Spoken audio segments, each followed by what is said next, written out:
Bob Carr here with another episode of the Bob Carr Show. Returning to the studio today, Mr. Bill from Mr. Pest. Bill, welcome. Hey, thanks again for having me back, Mr. Bob.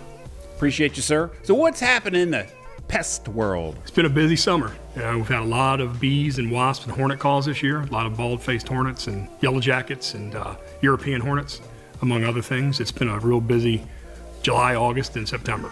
I got you. October starting out that way. So what do you think has brought all these different bees back around? I think it's a mild winter we had. We really didn't have a winter last year. If you think about it, we really didn't get any snow. Yeah, nothing. The temperatures weren't outrageously cold. The spring was pretty normal. So I think it was just a matter of a lot of things didn't get killed off or die off during the colder months like they normally do. I gotcha. So did you run into any bees personally this year? Yeah, I did. I did. It was a rough year this year. Again, I've been in the business for 30 years. Mr. Pest hasn't been around that long, but still 30 years in the industry, and I've been stung one time. One time in 30 years? In 29 years. This past summer, I've been stung 3 times. So I actually, I broke down and bought a bee suit and used that, and it's protecting me now. I should have been using it all along, but when it gets 100 degrees out, throwing on a bee suit is not exactly fun. So describe a bee suit to me and the viewers. It's a covering with a hood, with a screen over the hood, so it's the safety thing so bees and wasps and yellow jackets things can't get into your personal space. Is that comfortable wearing or no? It's hot? It's a little warm in the summertime, but it's safe, and I'm getting used to it. So. Okay. But you can view everything you're doing when you got it on? You can see everything you're doing as you're doing it, and you got gloves that keep you from getting stung, and I've had yellow jackets land on my gloves, and you can see them trying to sting you, and you can't feel it. So I got you. So it's pretty foolproof? It is. There's different gauges of them, different thickness. Okay. So the thicker they are, the hotter they get, I bet. The thicker they are, the hotter they are, but the safer they are. We were talking about the bees and the wasps, how bad they've been this year. Doing the irrigation and everything, what kind of experience have you had with bees this year or in the past? A lot. I had a personal incident in my house. Got stung by a yellow jacket, and that was the nastiest sting from a yellow jacket I've seen in years, and that's why I couldn't figure out why this year. But you're probably right about the weather. Winter wasn't very harsh, didn't kill off much, but they were brutal this summer. Yeah, and yellow jackets are mean. They don't have a barb on their stinger, so when they sting, they can continue to sting you. So it's not just a one. I didn't realize that. Yeah. I don't know what makes them so mean, where they can come out from, but boy, when they get a hold of you, it's like, man, they're trying to kill you. Yeah, they're not fun to deal with. Now, do they die after they sting you? No. Once they can sting, they can continue to sting you. Oh, I didn't know that. I thought like a honeybee. Honeybee stings you, it will die. But yellow jackets, certain wasps, when they sting, and hornets, when they sting you, if they don't have a barb, that stinger can come back out. They don't lose the stinger. I got you.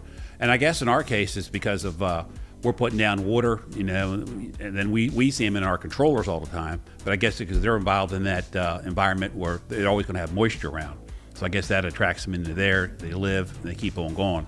It helps them. I guess it helps breed them, actually. It's probably safe for them. It's probably a good hideout for them in the controllers that they are undisturbed until somebody accidentally gets in there and gets stung. I got you.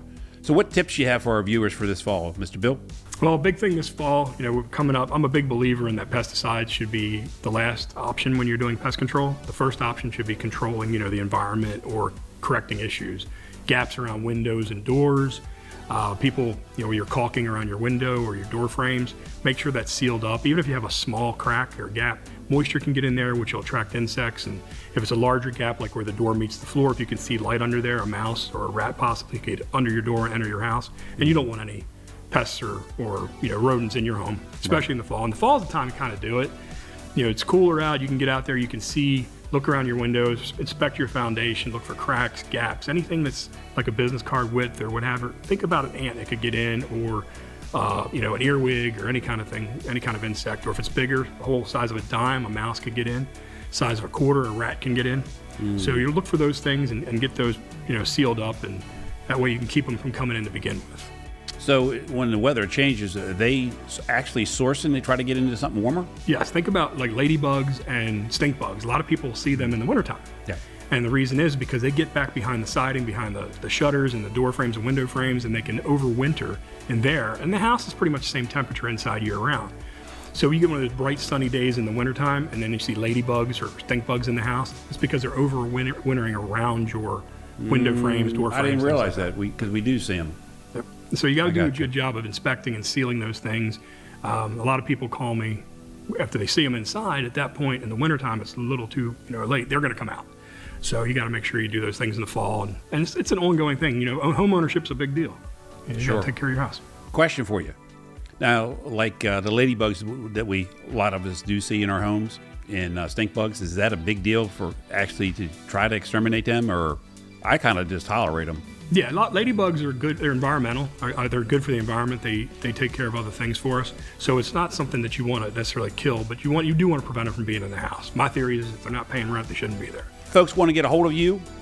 How can they do that, sir? The easiest way is to call or text me at 410-215-2189, or you can email me at bill.whitcomb@mrpestpc.com. You can always follow Mr. Pest Control on Facebook, which is majority of my customers come from Facebook or word of mouth. That's where I follow you now. You guys have good material up there. You always get you thinking. A lot of times you have the cartoon pieces, but the cartoon gets you thinking of, I need to get that done. I need to call these folks. Friday's funny. So that's good. Appreciate you coming in the studio today, Mr. Bill. Thank you for having me. And this wraps up another episode of the Bob Carr Show, and we'll see you next week with another episode.